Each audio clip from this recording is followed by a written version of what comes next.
Back with you on another edition of the Red, Gold, and Bold podcast. With you, as always, Jeff Chadiha from the NFL Network, NFL.com. Sam McDowell from the Kansas City Star. My name is Soren Petro from Sports Radio 810 WHB. We are breaking down the Chiefs' still undefeated season. That's right, still undefeated after an overtime victory over the Tampa Bay Buccaneers. 8-0 are your Kansas City Chiefs. First, we'll talk about the Ravens and Bengals. Do either one of these teams look like a threat? Big, exciting Thursday night football game. We'll talk about that for a couple of minutes. Does last year's Broncos win matter? They finally broke the streak. Does that mean they come into this game not only holding down a playoff spot, but with confidence that they can beat the Chiefs? What can we learn about this Chiefs offense in this game against the Broncos? How concerned should Chiefs fans be with Mahomes' ankle? Short week, that could be a problem. Why isn't Andy Reid getting more hype for NFL Coach of the Year besides Jeff Chadiha? I mean, if you read Jeff's great column at NFL.com, you'll see that he's giving him credit. Expectation for the Chiefs offensive tackles. How do Morris, Taylor work against a Broncos defense that's been outstanding with a great pass rush? Does Xavier Worthy need to be a major contributor moving forward for the Chiefs? Hopkins is clicking. Will he click? Do they need him to click? Can the Broncos offense move the ball, generate points on this Chiefs defense, and the win streaks at 14 and counting? Can they break the record of 21 straight? We'll also give you our predictions. It's coming up right now here on the Red, Gold, and Bold podcast. You are listening to the Red, Gold, and Bold podcast, the most in-depth analysis of the Kansas City Chiefs on planet Earth, breaking down the Chiefs like no one else can. Red, Gold, and Bold is hosted by Jeff Chadiha, Sam McDowell, and Soren Petro. Jeff Chadiha is a senior columnist and on-air personality for the NFL Network and NFL.com. Sam McDowell is the sports columnist for the Kansas City Star. Soren Petro is the afternoon drive host of the program on Sports Radio 810 WHB in Kansas City. The Red, Gold, and Bold podcast is proudly brought to you by David Starnes Allstate Insurance, covering all the important things in your world: home, business, life, and even the fun stuff as well. Motorcycle, boat, ATV, you name it. Get with Dave and he'll have you covered. You can give Dave and his crew a call, visit them online, or stop into any of their locations, including North Kansas City, Liberty, and Branson, Missouri. Elevate your coverage, elevate your confidence, and drive worry-free. Don't put those insurance needs off any longer. Get with Dave. He'll give you peace of mind today for the things in your life most important to you. Now, here are the hosts of the Best Chiefs podcast, Jeff Chadiha, Sam McDowell, and Soren Petro. Thank you very much, Curtis. Do appreciate it. Finally feeling like football weather here in this season, and we got a big game. Maybe eliminating one of the contenders for the Kansas City Chiefs. The Ravens and Bengals went toe-to-toe last night. Jeff, Ravens coming out on top. Does this game really mean anything? And do you see either one of these teams as being a threat, the biggest threat for the Kansas City Chiefs? What's your takeaway? Well, I think they're both threats. I don't think you can watch that game and not see. Look, they've played both of them already, right? And it came down to the end of the game for both games for the Chiefs to win those. And you see how dynamic Lamar Jackson's become. I mean, he probably moved back into the front runner to win MVP with that game. You saw what Joe Burrow has been doing. He's had a great year. I feel like it seems weird to say it, but I think the Bengals are playing better defensively. They did a pretty good job against Derrick Henry in that game for 3.5 quarters. And so it feels like, look, I say it all the time. It's hard for me to imagine a world where Joe Burrow is going to fade down the stretch when he's healthy. It's hard for me to imagine a world where Lamar Jackson's not going to be in the playoffs. Josh Allen will be there, CJ Stroud. End of the day, like all the usual suspects will be there. And the question is always going to be, can they make the plays when they have the opportunity to beat the Chiefs? Can they make those plays? Yeah. Sam, what did you take away from that game? Do you see Baltimore as, they put together a couple of really nice performances. If you count the Bengals as a threat, they are still a team with a losing record, but they throttle the Broncos team. The Chiefs are going to get a chance. We get a chance to measure the two teams against each other that way. What did you take away from this game last night? Yeah, I mean, I agree with Jeff. I still think they're both threats for different reasons. I mean, I do think that the Bengals defense is not great, but they have a certain scheme that I think gives the Chiefs problems, which is their pass rushers stay in their running lanes. They don't allow Patrick Mahomes to make plays on third downs, which, look, I mean, ESPN keeps a stat that's the value of your rushing plays as a quarterback, and Mahomes has more value in his rushing plays than Lamar Jackson under that stat, and specifically because he's just like Mahomes is an opportunist on the way he runs. It's third downs to convert into first downs, and the Bengals take that away. It's a very valuable piece of the Chiefs' offense, and the Bengals are effective at taking away. So I always think that's going to be in my mind if the Chiefs match up against the Bengals. The Ravens have the best offense in the league by a country mile right now. They're averaging like 60 more yards per game than anyone else in the NFL. And what we saw last night is what we saw against the Chiefs, which is Lamar Jackson does not want to run over the course of the season because he does not want to take a bunch of hits. When they trail, which is rare, but when they trail in a second half of a game, he throws that out the window and says, I just got to go win this game. And that's the way they treated the Chiefs in the opener.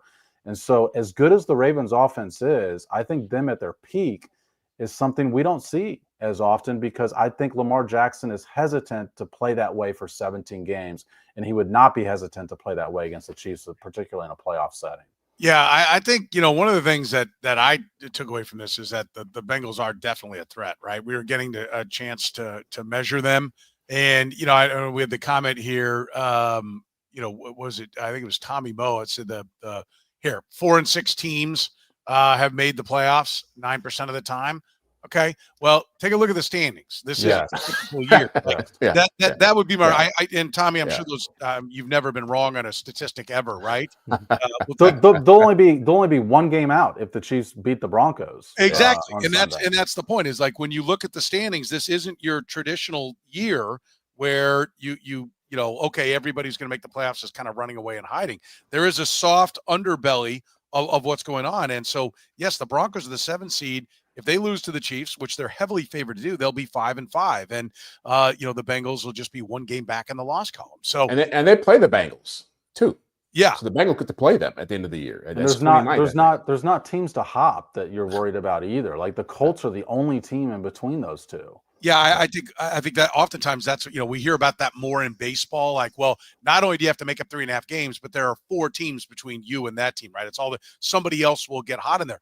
Who else is getting hot, right? Like you're almost, if you're sitting in Miami at 2 and 6, you're like, I think we're still kind of in this thing. I mean, I'm not buying the Broncos. The Broncos lose. We're one game back in the loss column from the Broncos. Now the Dolphins they do have potentially the Titans, Jets, Bengals, Colts in between them in that last spot. But for the Bengals, there's not a lot of distance. So they Jazzu J, who's a great listener. He's a friend of the podcast here, but also listens and calls into my radio show. I was like, I'm not sure who to root for. Like he was like, do I get it on paper? The Chiefs to the 1 seed is knock the Ravens back, but I feel like the Ravens are going to make the playoffs no matter what. Would it be better to just be done with the Bengals? Let's get them out of there because they're such a thorn in the side of the Chiefs. And to Sam's point, and I'll introduce this. I think one of the things that's kind of interesting about watching this game is that both of them can go up and down the field, right? Neither one of them's defense is what it's been in years past, but their offenses are better, right? And that was the Chiefs formula. Play decent defense. I do think both those teams have to get their defenses better, but play decent defense and then just keep going up and down the field. They seem to have enacted the Chiefs game plan right at them, Jeff. I mean, that's the way both those offenses have big time firepower, and the Chiefs offense isn't clicking that way yet. Yeah, and you're right. It's a bizarre universe, and I look when the Chiefs were playing that way, I always felt their defense was a liability, and I still feel that way about both these teams. Like their Super Bowl chances aren't great because they don't play great defense. Yeah. But if you're able to put the Chiefs in position where they have to chase you, it's a different vibe now. Like all of a sudden, Kareem Hunt and that offensive line don't become as effective, and really teams can play you differently defensively. That's kind of how the Bengals were able to stay with them in the first game and have a great chance to win because they were able to put them on their heels defensively, and they got turnovers. That's the biggest thing that hadn't happened for the Chiefs lately in the last couple of games. They haven't had as many turnovers. But if you're playing these teams and giving them extra possessions, they're going to – the Chiefs defensively are very good. I want to make that clear. But they are not so good that they can stop some of these teams that we're talking about doing for what they do offensively. Yeah. Or feeling like you just roll out the helmets and you're going to have problems, right? Like the offense, I think now we're at a point the offense must get better. Jamar Chase had almost 300 receiving yards with no T. Higgins there. I'm like, what am I watching here? Does last year's win against the Broncos matter? We'll talk about that next. First, we want you to remember our great friends at David Starnes Allstate Insurance. David Starnes Allstate Insurance, serving the Kansas City area and all throughout the Midwest. With David Starnes Allstate, it's not just about fender benders. Beyond traditional safeguards, enjoy perks like roadside assistance for unexpected breakdowns, transportation expense coverage when your car is in the shop, auto replacement protection to keep you on the road in style, and much more. You can give Dave and his crew a call at 816-781-7331. Visit them online or stop into any of their locations, including North Kansas City, Liberty, and Branson, Missouri. David Starnes, Allstate Insurance. Gann Asphalt and Concrete, proudly serving the greater Kansas City area. Nationally recognized, full-service paving and pavement maintenance contractor. Parking lot problems? They've been making them disappear in KC since 1994. Don't risk accidents and liability in your parking lot. Get your lot restriped today. A brightly striped lot will cut down on accidents and keep your lot as safe as possible. Find them online at GannAsphalt.com or call 816-484-3338. Gann Asphalt and Concrete. One contractor, all things parking lot. All right, Jeff, let's talk a little bit about last year's game. The Broncos finally broke the streak. Is that create a lull? Like, do you see that's a team that had been fighting so hard for so many years to finally end that, and now there's like, okay, we don't have that streak hanging over our head, so now there's a letdown? Or is that a game that empowers them that, like, okay, we're now plus a winning record at this point, plus a great defense? Is this a Broncos team that comes into this game with more confidence than they've ever had in recent memory in this series? Oh, yeah, certainly. Look, I feel like if we've been watching the Chiefs over the last, not just this season, but the past season, like, who's coaching against you really matters. And so if you have a good coach, a coach who's won a championship, a coach who's got credibility, and Sean Payton, for all his warts, has those things, I think it gives your team a lot more confidence. Look, they played the Chiefs tough here last year when they weren't really playing that well, and they beat them in Denver when Mahomes was sick and they had a ton of turnovers. And the thing that Sean Payton will do that I think other coaches won't do is he'll stick to his guns. It's what Jim Harbaugh will do. It's what makes the Chargers so tough to beat now, is that they understand, okay, we have a plan. We're going to stick with it. When we have opportunities, we'll try to make the most of those things. And so they can have lesser teams, and this team is a lesser team than the Chiefs, but they can feel good about their chances. So they're going to come in here. They're going to run the football. They're going to play good defense. They're going to try to protect the quarterback and try to keep him from turning the ball over. And they're going to hope it's a one-score game in the fourth quarter. I thoroughly think they got a shot to win this game. Better or worse, mindset for the Broncos coming in this one, Sam? Yeah, I think better. It wasn't just that they won the game. It was that their defense had two good performances against the Chiefs. And the Broncos defense was terrible last year. Like, they were 29th in the league. And this year they're really good. And I actually probably think there's a correlation between the way they played against the Chiefs twice and the fact that they've been improved defensively this year, because they're using a lot of the same personnel, not exactly the same, but a lot of the same personnel. And they've gone from 27 to 3rd in points and 29 to 6th in yards against. So yeah, I think when Vance Joseph was able to give the Chiefs some problems a year ago with a bad defense, and now he's got a defense that's firing on all cylinders, I think that's the toughest matchup for the Chiefs. And it absolutely is a carryover from a year ago when they know that their scheme worked. Yeah, and I think also now, and they did just get slapped, but, they were even further above 500, right? Like, this team is starting to buy in and believe if there was some frustration with Sean Payton, they're now being like, hey, this guy's making us a winner. And so I do think that this is even tougher. I think whatever they hope to win, they talked like they could win. They talked about the streak being a thing that they wanted to end. I think a team that's confident is always a problem. And I think the Broncos, they know it's an uphill battle. But I also think, even though the Chiefs defense is really good, some of the shine, we keep talking about the Chiefs aren't getting the credit nationally, that here they are undefeated, 2-time defending champions. I think that also maybe speaks to how the opponents look at the Chiefs, not because the media says it, but that they have the same kind of view. Wow, this isn't this electric offense. Wow, we're not down 14-0 to start the game. And I think that may give teams a little more confidence. It doesn't mean they're going to win, but I think the mindset of the Broncos will be right in this game. It'll be on the Chiefs to really, put them in their place, if you will. I think that's how it's going to have to be. Well, and it's also because they're a division opponent. Right. And so unlike Tampa Bay or a team that's not going to see the Chiefs as often, they don't have the same sense of intimidation. And so I think the more it's like, the little brother comment that people use in rivalries, the more you see the person you're going against, the more you feel like, okay, well, this didn't work the last time around. Let's try this time around. And so, yeah, I do think, again, I wouldn't pick the Chiefs to lose this game, but I certainly think it's going to be a tight game because Denver is feeling good about itself and is playing good defense.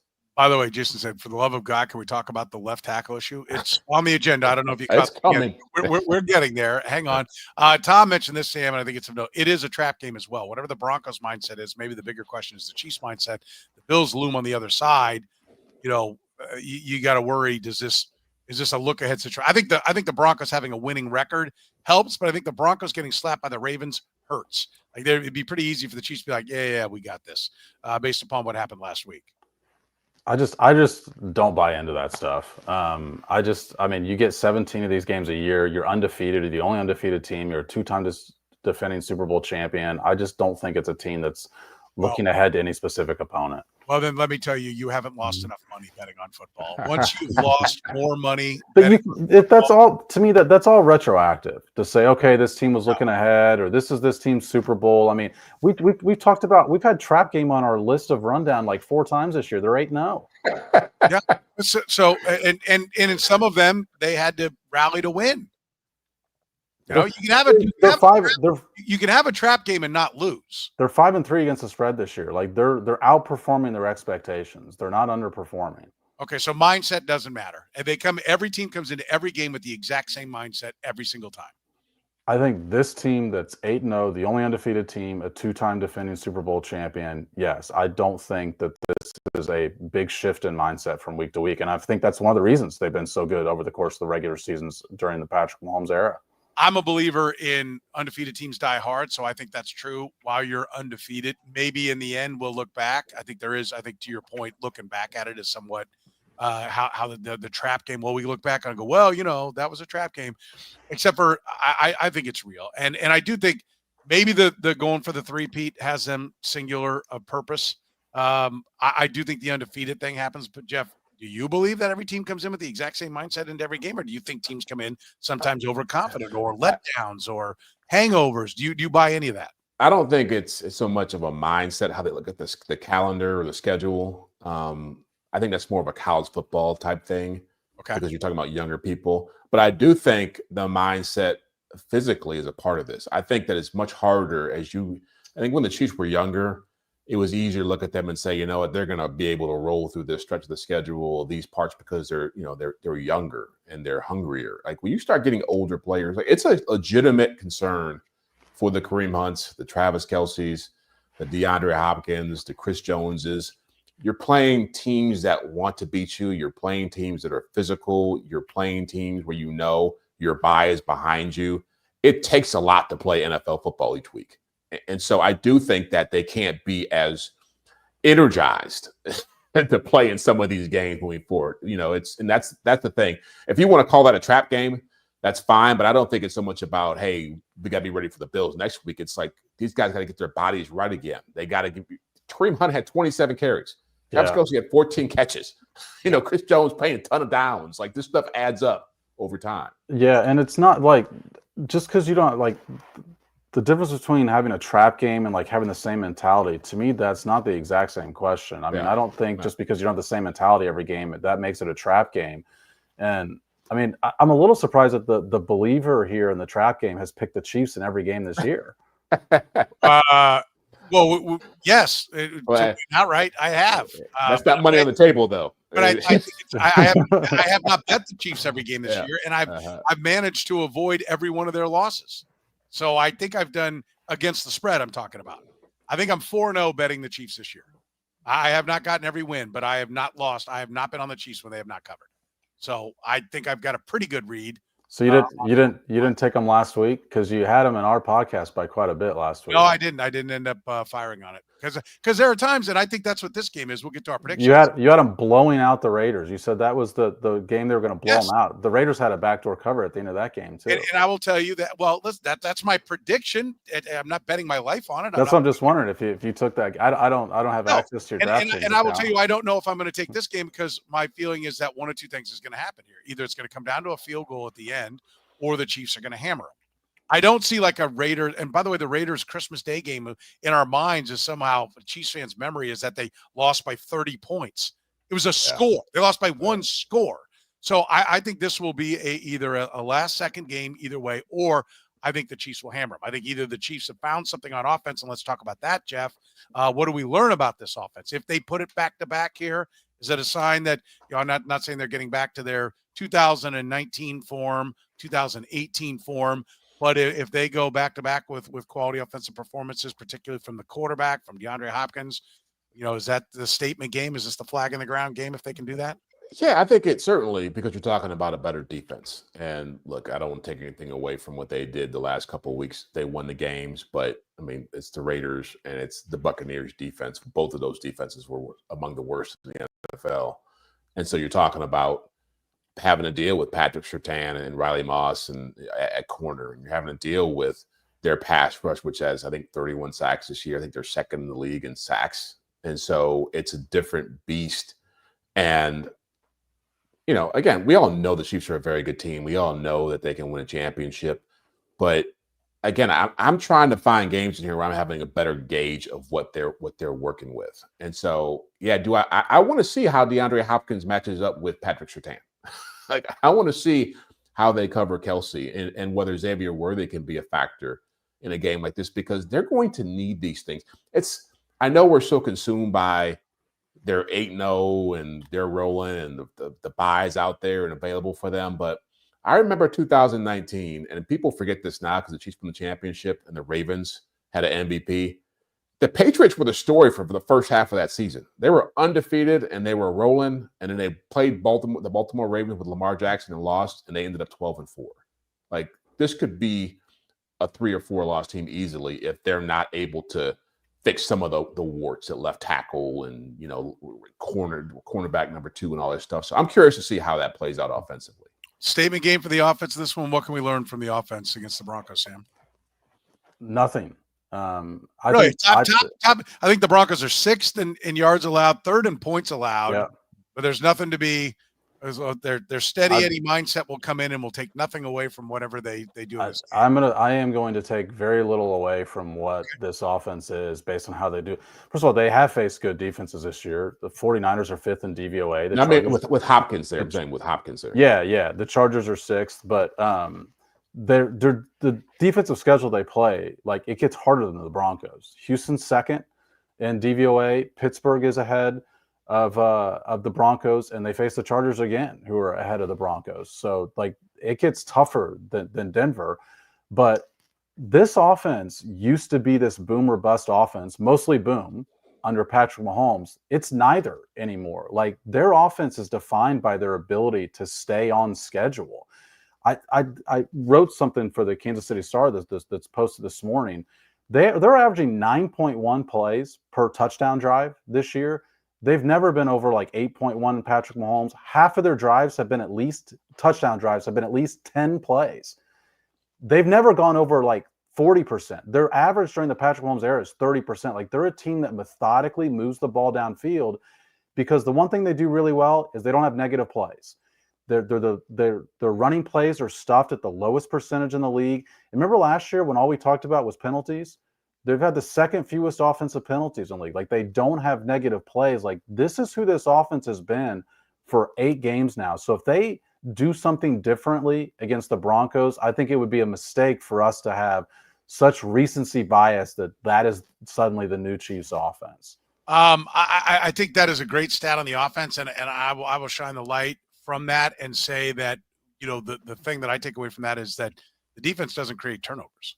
Right. Yeah. Like, I think that's one of the things, people, the defense is great, and I'm not trying to run it down by any stretch of the imagination. But they do not create takeaways. They do not give the offense short fields. It always has to go all the way down the field. I think that's another reason why their turnovers are up. When every drive takes 10 plays to get down the field, there's that many more times for a ball to get. Absolutely. Absolutely. And so there is an element of what's going, part of the offense's issue. This is where football is always complementary. I love when people say play complementary football. And I think it's a good phrase, and I think there's good meaning in it. But you're always complimenting one way or the other, whether it's to the detriment or to the positive. And the Chiefs are playing great defense, but they don't ever give this offense a short field. And so that is, I think, a part of this equation as well. And maybe that's something we'll learn here. This Broncos offense is 25th in yards. So the defense should be able to not only get out there and limit the points, but get them off the field quick. Bo Nix is a rookie quarterback. I think it's 9 touchdowns, 8 interceptions, something like that in 10 games so far, in that range or something, maybe 8 touchdowns, 7 interceptions. He's just barely, more TD to INT and not many touchdowns. So that maybe the question should be, what would he learn about this defense? Well, so to your point, Stren, on the yards, because I didn't include that in my story, but I did look up that as part of the research I did for it. Like in 2019, their average yards per touchdown drive was 71.5. 2020 is 71.5. 2021 it was 70.5. In 2024 they're at 68. Like they do travel, that like they're not getting this, but they're not scoring advantage. as many, right? Their touchdown distances are the same, but they're not scoring as many touchdowns. Right. They have more 10-play drives to get there. Like it's not just the percentage, it's the total as well. Like they've only had 1 year where they've had more than 17 10-play touchdown drives in the Patrick Mahomes era. They already have 11. Yeah. Like this isn't like some luxury of playing from ahead and therefore trying to run out the clock, but it's how they have to work downfield. Yeah. They have the fewest explosive runs in the entire NFL. They have the second fewest explosive passes in the entire NFL. There's no top 10 offense. When you look at the bottom 10 teams in explosive runs, there's only one top 10 offense in that, and it's the Chiefs. Like these are bad offenses. When you look at top 10 explosive passes, there's only 2 top 10 offenses in that. It's the Bucs and the Chiefs. Like they are bucking the trends of how you're supposed to move the ball, and it's been that way all year. Chiefs fans' hearts stopped when they watched Patrick Mahomes being helped off the field by 2 of the coaches. We'll talk about how concerned we should be about the ankle after we hear from our friends at Northland Injury Law. Northland Injury Law, Kansas City's Google 5-star rated personal injury lawyers, serving KC for more than 40 years, voted Kansas City's #1 accident lawyers, helping people with serious injuries from car accidents, work accidents, falls, and other personal injuries. Northland Injury Law doesn't get paid unless they get money for their client. Don't wait, get compensated now. If you have a case, text HURT to 22222. That's HURT to 22222, or call 816-400-HURT. That's 816-400-4878. The choice of a lawyer is an important one and should not be based solely upon advertisements. Besame Wellness for all your cannabis needs. With fast, easy, and discreet delivery, you can enjoy the same deals you enjoy in-store, but delivered to your home or office. Even same day. Restrictions may apply. Any questions? Let Besame's top-rated customer service team assist you. And this Chiefs season, don't miss a minute of the game with no delivery fees on game days. And when the home team wins, so do you. Use promo code 3PEAT and receive some extra free goodies with your next Besame order. Don't forget, you can still use promo code podcast25 to save 25% on your entire order for online delivery or at any of their 5 area Besame locations. All right, let's talk about it. Hobbling off the field looked dire, didn't end up being dire. Level of concern for the Chiefs with that ankle, and maybe there's an element of protection that we can talk about in this as well. But Jeff, it's not good, right? When you see the quarterback hobble off like that, it's not horrible. It's not the end of the world. He finished the game. He still had mobility, but it's clearly something that's lingering, and it doesn't go away when you have a short week and cramming practices in. Yeah, this week I would put it at 7. If it's a scale of 1 to 10, I'd put it at a 7, just because short week. You don't know what kind of pain he was in when he woke up on Monday morning. He's a tough guy, so he's probably going to undersell or underreport what he's going through. And they need him. I mean, he's the most important player in the league. And so, yeah, I do feel when I saw that injury in real time, I thought it was an Achilles. And even though they tried to play it like, well, it's the ankle went a certain way, it didn't rotate the way a typical ankle sprain does. He didn't roll it. But I just feel like I think back to when he had turf toe in 2020, and that was something that, and I know it's a different injury, but that was something that lingered and lingered and lingered. And by the time he got to the Super Bowl, it was like he couldn't really run and move around in the same way. Again, you don't have a bye to get healthy. When you're playing physical teams, I think that you're going to see the Broncos come after him a lot more in this game.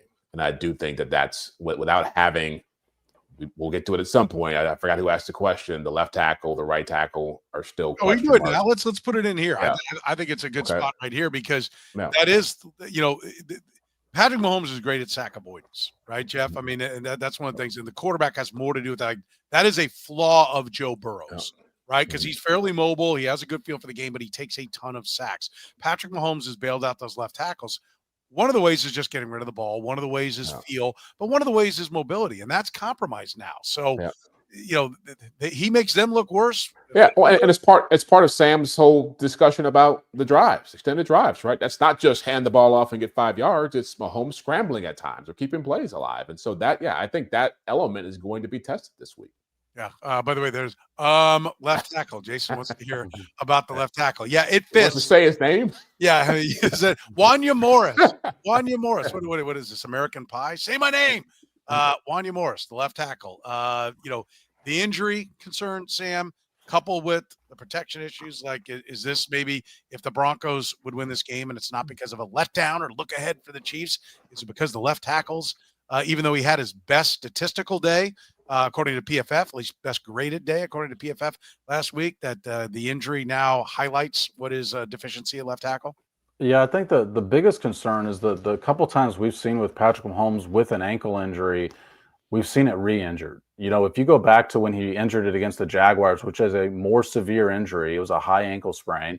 We saw him re-injure it in the Super Bowl. Remember in that first half, right at the tail end of the first half against the Eagles, he re-injured it. He injures it 2 weeks ago against Vegas, and then last week he feels it again. And so I think the biggest concern I would have with the Patrick Mahomes ankle injury is that he's not going to sit out. And so when is this thing going to get 100% healthy, if at all, if you're more susceptible to re-aggravating it on a week-to-week basis? I just wonder if there's going to be if we're ever going to be talking about, it's been 4 weeks since we've seen him twist the ankle again. And therefore, I think you could feel safe about that. In regards to the point about the offensive line, what's interesting about the Broncos is most of their pressure comes from the interior. I mean, Zach Allen has been a beast at defensive tackle this year. Him and Chris Jones are the only guys above 15% win rate from the interior. Jones is at 20, Zach Allen's at 21. I mean, they are lapping the field in terms of pressure. Well, that's where the Chiefs are really strong. I mean, we all know that Joe Thuney, Creed Humphrey, and Trey Smith have been terrific this year. So they have the same question that we go into with the Chiefs every week is, because of that, can you win on the outside when you get the one-on-one matchups? Yeah. Jeff, do you think the Chiefs offensive line handles? I mean, that is their strength. Sam talks about how good they are on the inside. That's the Chiefs' strength. Wanya Morris, how much do you put into the fact that he had, the Bucs defense is, as we've already mentioned, and we talked about it last week, not that great, but you seeing Wanya Morris turn the corner a little bit or no? I think it's still incomplete. The grading hasn't been established just yet. There's a lot of games out there to find out what he is. I think with the Chiefs offense, the offensive line specifically, what I'm curious to see what happens is when teams start to say, let's defend this team as a run-first team. Let's make sure we're putting them in long yardage situations. Let's take a page out of Steve Spagnuolo's playbook and say we're going to win on first down and we're going to make you play on second and third down in some compromising situations where you have to throw. I know it sounds like a backward approach to it, but in a game like this, with Mahomes being a little bit compromised with that ankle, it's not a bad philosophy. And keep in mind, he had a lot of turnovers against the Broncos last year with a bad defense. This is a good defense, and they have some weapons that can neutralize what the Chiefs do on the outside. I feel like the Chiefs offense right now, until they develop a real deep threat, it's played in a phone booth. It's the run game and it's intermediate passing and it's Mahomes scrambling. And I think once teams figure that out, and Sean Payton is a smart enough coach to figure that out, there may be different results. Can I just real quick point out the fact that we're only talking about the left tackle, because last year this was an issue with Juwan Taylor. Tackles. For the record, we did write it as tackles. But when we talked about one, my point is, like, Juwan Taylor's been really good for the last 3 weeks. I mean, he shut down Max Crosby. Joey Bosa wasn't the level of problem on his side. The 49ers, Nick Bosa, the 49ers started out that game lining him up exclusively on Juwan Taylor, and it wasn't working. And then they turned to Wanya Morris, and all of a sudden Nick Bosa was a major factor in the game. At right tackle this year, So last year, Juwan Taylor allowed 47 pressures over the course of the regular season. This year, he's allowed 13 halfway through the year. Like, there's been a significant improvement on the right side, but the left side is still this major question. And so I do wonder if the Broncos try and exploit the fact, and if we see future teams exploit the fact that this isn't the tackles anymore, even though Juwan Taylor's not this all-pro player. It's not the weakness that he was a year ago. And really, this is a left tackle issue more than anything else. But that thud you just heard was Tommy Lester falling off his chair after his head exploded. Do we have to just decide who somebody is and that therefore they are that person forever? Like, can we allow somebody the opportunity to change? No, it's why I always say, with new information, I reserve the right to change my opinion. But most people jump to a conclusion way before it's time to have that conclusion. They work backwards from that, defending why they were not wrong. And in reality, you don't have to be wrong. You just have to say there's new information. I now see it differently. But that's not how it usually works in today's instant gratification society. Jeff, you mentioned the deep threat, Xavier Worthy. Is that now the key? If DeAndre Hopkins is in there, and we mentioned the Bengals and Ravens when we opened about how well those offenses were going up and down the field, granted against weaker defenses, but they've been really good offensively, both those teams, against pretty much everybody. So is the key now, Xavier Worthy, to unlock the full potential and give the Chiefs the ability to go up and down the field with teams like that? Yeah, I totally think that. I mean, and you saw what Jamar Chase. Now, Jamar Chase is a different beast than Xavier Worthy, but you saw what he meant to the Bengals last night, and I fully believe that the way they're playing with Kelsey and Hopkins, like, those are great players, great resumes, but at some point, defenses are going to say, we're going to take that away. we're going to zone you out. We're going to bracket. We're going to double. We're going to shade, whatever it is, and you can't just have two guys in the middle of the field. At some point, we're going to make you throw the ball over our heads and see if you can complete it. And I think that day is coming soon. And I don't know if Xavier Worthy can deliver in that regard just yet. He's got 80 yards receiving over the last 4 games, or 81 or something like that. He went 0 for 0 against the Buccaneers. And obviously, we all remember the one that he stepped out of bounds when he did catch it. And so I'm just not certain that he's going to be the same guy that they need him to be in moments that come up down the stretch. And in some ways, it was worse than 0 for 0. I know you mean 0 catches for 0 yards. It was actually 0 for 2. He was targeted in another way. He was targeted twice. Yeah. One of them that would have been a play that would have set up a touchdown, and he couldn't get his feet down in bounds. I'm optimistic that as the game continues to slow down for a young player, he'll make that catch in the future. But Sam, is that the key to the Chiefs, like, really being where you're like, they are, a threat to go undefeated? They are definitively the number one team. They have it all to get this offense to being top 5 where the defense is. Is that the key, Xavier Worthy, now? Yeah, I mean, to me, with the way the Chiefs have structured their offense since they had DeAndre Hopkins, like, you're out of excuses for why the production doesn't come for Xavier Worthy, because why would a defense not give Hopkins and Kelsey the underneath respect that allows Xavier Worthy to have big days? And the targets are exactly what I would focus on, because the last 3 weeks he's had 18 targets and 56 yards. Like, something has to break there, whether it's he's less featured in the game plan or he's more productive within it. The only shred of silver lining I'll give him is, talking to Andy Reid and Patrick Mahomes about that play where Xavier Worthy stepped out of bounds. That wasn't his route. He was actually supposed to run more over the middle, and he did, in the moment, spot this is what's going to be open. He misses the absolute key part of that, which is keeping himself in bounds. But I actually thought back about this and thought, which aspect of this would I rather have to improve? And I would actually say keeping yourself in bounds, because I think that is ideally, but also more probably, a one-time lesson. I think the other part about recognizing coverage and knowing where to be, to me, that's a much harder teaching tool to have. And that's something you are going to mistake a lot more frequently. So as a coach, I would actually look at that and say, I really like that he's got this part down. And I think it's more likely to be able to correct the second part. But like I said, 18 targets for 56 yards, like, something's got to change within that equation. And here's what I'll say to that, which I think is a great point to make, that when you become the third and the fourth option in this offense, no matter how great Patrick Mahomes is, there's only so much time to throw the football, right? And so that play, when you're looking at Kelsey and Hopkins now, finding him down the field is not going to be as easy a process as it used to be when he was the number one guy or the number one option on the play. I just think that, and I think part of that play was it took so long for Mahomes to find it. He was fading out of bounds. If he, okay, I'm waiting for him to make this play here, it might have been a different result. Yeah, because the number one option on that play was, I think it was McCole Hardman that was going down the middle of the field, but it was a deep shot as well, but it was just the middle of the field. We're always brought to you by our friends at Gann Asphalt and Concrete and David Starnes Allstate Insurance. David Starnes Allstate Insurance. Elevate your coverage, elevate your confidence, and drive worry-free. Covering all the important things in your world: home, business, life, and even the fun stuff, as well as your motorcycle, boat, ATV, and you name it. Get with Dave, and he'll get you covered. You can give Dave and his crew a call at 816-781-7331. Visit them online or stop into any of their locations: North Kansas City, Liberty, and Branson, Missouri. Don't put those insurance needs off any longer. Get with Dave today. He'll give you peace of mind for the things in your life most important to you. David Starnes, Allstate Insurance. Gann Asphalt and Concrete, proudly serving the greater Kansas City area. Nationally recognized full-service paving and pavement maintenance contractor. Locally owned and making parking lot problems disappear in Kansas City since 1994. Let Gann educate you about the most cost-effective way to solve your parking lot problems. Free consultations, no commissions, in-house crews. Every project comes with a written warning.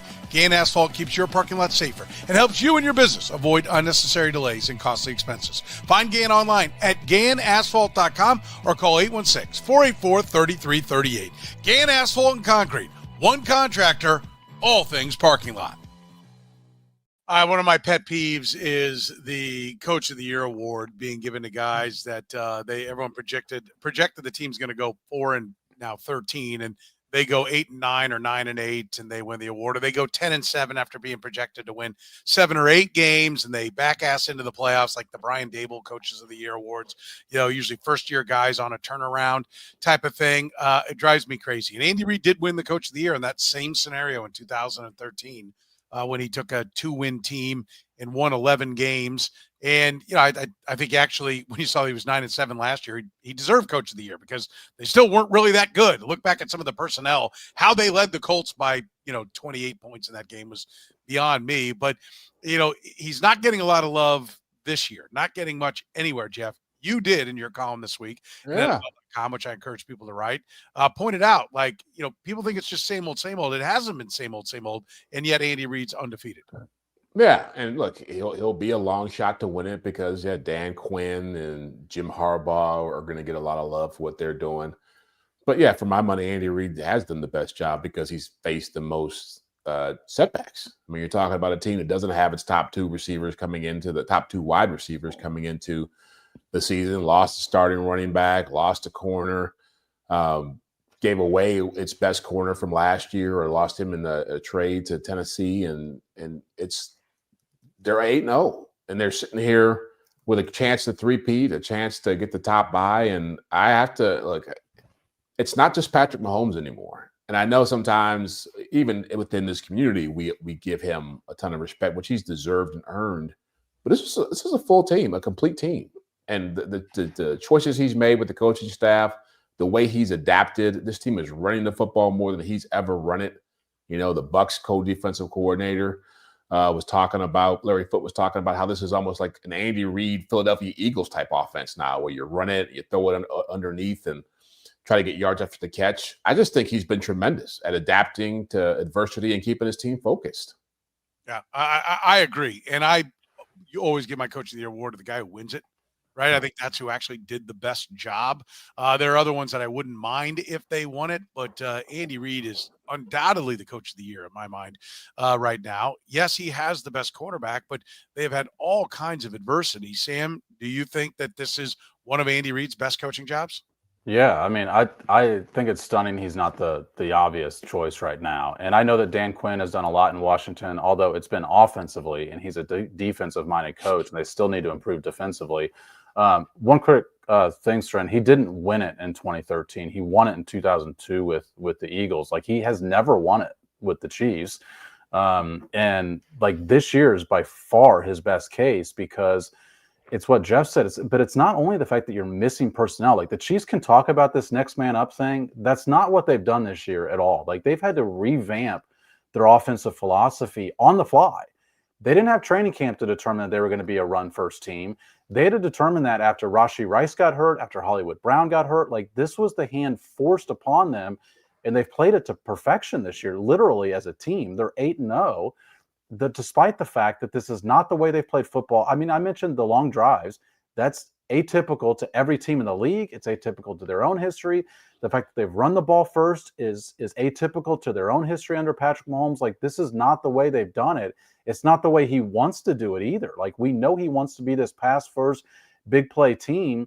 They can't be, because it's the personnel and the way they're defended and the way they've adjusted it to this year. I understand that people don't pay attention to this team the way we pay attention to this team. A lot of what I just said is not going to be recognized by the voters. The injury stuff should be. The fact that they're 8-0 has to be. And I don't know why. I mean, look, this award, to your point, Stren, is decided in part before the season starts. I think Andy Reid was like 50-1 before this year even started. I don't know why all the coaches wouldn't start at 32-1. I mean, unless you're like already, to your point, projecting the fact that it's going to go to the team that is this first-year guy, or this team that sucked last year. Sean Payton is ahead of Andy Reid right now in the Coach of the Year odds. Yeah. It's ridiculous. All right, let's talk about the Broncos offense. Are they able to move the ball? Like, it's not very good. Bo Nix is a nice story. Nice, not great. He's not doing anything exceptional. He's had some moments. Jeff, do you expect the Broncos to be able to move the ball against the Chiefs defense? Not consistently. The only thing I'll say about him that would be a concern, and it's because of what happened with Baker Mayfield last year, and Baker Mayfield's an older quarterback, but Baker Mayfield was down his top 3 receivers, if you count Jalen McMillan, the rookie, as part of that, with Mike Evans and Chris Godwin. And they were able to move the football effectively because Baker Mayfield can move around. And I thoroughly expect them to do a lot of things that get Bo Nix on the move, able to use his feet. I don't think he's going to come up here and carve up this defense, but I think he can extend plays and drive with his legs, and that's what is going to make him dangerous. You know, it's Cortland Sutton is the only receiver you really worry about over there. Javonte Williams is a good running back, and they got the McLaughlin is a fast, speedy guy, but ultimately it's like this is going to be a defensive, grinded out, lowest scoring game. Javonte Williams is averaging 3.8 yards per carry. Believe me, the last 2 years, I have tried to make him a top shelf running back in my fantasy leagues, and I have not been successful. You can blame that on me. McLaughlin's averaging 3.9 yards per carry. A running game is a quarterback's best friend, Sam. And if the Chiefs take the run away, I don't see how Bo Nix moves the ball up and down the field. That's why when we get to our predictions, I'm probably going to come strong with the Kansas City Chiefs in this one. Probably, we'll see. But do you think the Broncos offense can generate enough against this defense to make it a game? No, there's only one area that I think that they could give the Chiefs problems, which is they're first in the league in pass protection, win rate on ESPN. They're second in the grades on Pro Football Focus and pass protection. Like, their offensive line has been really good for Bo Nix, and he's better with his legs than people give him credit for too. So really, that's the only element of the Broncos offense that I would look at and say, can you put enough pressure on him? But I'm just not sure you have to put enough pressure on him. He's a guy that seems to have this Zach Wilson-like quality of wanting to leave the pocket before he needs to leave the pocket. And he's not good at making plays once he's out of the pocket with his arm. So I think once he leaves the pocket, you can focus on bringing your linebackers up, saying this is going to be a running play here. And the Chiefs, all this stuff I'm talking about, like, they drill it into their players better than anybody. Like, where they are advanced level stuff is they know their defense so well that they're able to game plan at a specific level that I think other teams are still working on themselves as much as the other team. And I just think when you game plan against this team, you'll be able to see all the weaknesses and take away the strengths. Yeah. Some of the comments here, like one, can I point out the obvious here? Who are their wins versus? Well, one of them's a 26-7 win against the Bucs that the Chiefs needed to go to overtime too. But it's a valid point. 10-9 over the Jets, 34-18 over the Raiders, 33-10 over the Saints, 28-14 over the Panthers. It's a valid point. 4 of the 5 wins are against teams that you're not very impressed by, and I think that is legit. Let's get to our predictions. Jeff, what do you see in this game? I think it's ugly. I think it's a lot. I think for the Broncos to win, they have to make it ugly. And I think the Chiefs, the way they're playing, the potential for it to be ugly with running the football and long drives. I feel like it's going to be a lot like what we saw with the last two games Chiefs have played. I don't think it's going to be. I'll go Chiefs 20-17, but I don't think it's going to be that close of a game. I think it's probably 20-10, and the Broncos get like a late touchdown. Oh, by the way, backdoor cover for the Broncos. Jeff says the spread 8.5. I think it came down to 8 when I was looking at it late last night. Sam, how do you see this game going? Yeah, I think the only way the Broncos can stay really close is if they muck it up. And I mean, look, their defense is good enough to muck up a game. It's the way they have won. I mean, it's the way some of those wins you went through, Soren, it's the reason they beat the Jets. I mean, that was a terrible football game to watch. That's how the Broncos want this game to be. They want this game to be a bad football game to watch. They're capable of making games like that. So I think it falls somewhere in between. You know, I'm going to say 23-16 Chiefs, to where, similar to Jeff, I don't think we're talking about, you know, them being up just a field goal or just a touchdown most of the game, but I could see it being maybe a little bit closer late than what it actually was over the course of the second half. I think it's a game that is either going to be really tight and it's going to be a sloppy rock fight, a divisional rock fight, but I think it's a bad matchup for the Broncos. And I think the Chiefs do have the taste of the loss to the Broncos in their mouth. I do believe in what you bring to the table does affect how you play. I also think games can go a lot of ways. Like, I think when you have a ball tipped in the air and it gets picked off early, if you had things rolling, that can really change the momentum and the dynamics of the game. But in this one, I don't see how the Broncos get the offense going. They may in the first drive, but after that, I think Spags will see what they've got. I think they'll take the run away. I think it'll put it all on Bo Nix. I don't think he's ready for it. Somebody had the prediction, a couple of picks in this one from Bo Nicky. I thought that was cute, and I kind of agree with it. I think this might be a get-right day for the defense from a standpoint of creating turnovers against a young quarterback. We think Bo Nix is ready to handle Steve Spagnuolo's stuff. I don't. And I think offensively the Chiefs are starting to click. I'll take the Chiefs big. I'll go back to the well. I'll go even bigger this time. You stay over 30, Jeff. More fury. 34-10. Unleash the fury. First time in maybe more than a year. I'm calling for the fury. Not just a big score. I did call for a big score last week and it didn't happen. But unleash the fury. It happens this week against the Denver Broncos. Don't forget, we're always brought to you by our great sponsors, David Starnes, Allstate Insurance. He's great. Got any questions about insurance, give Dave and his crew a call at 816-781-7331. Gann Asphalt and Concrete.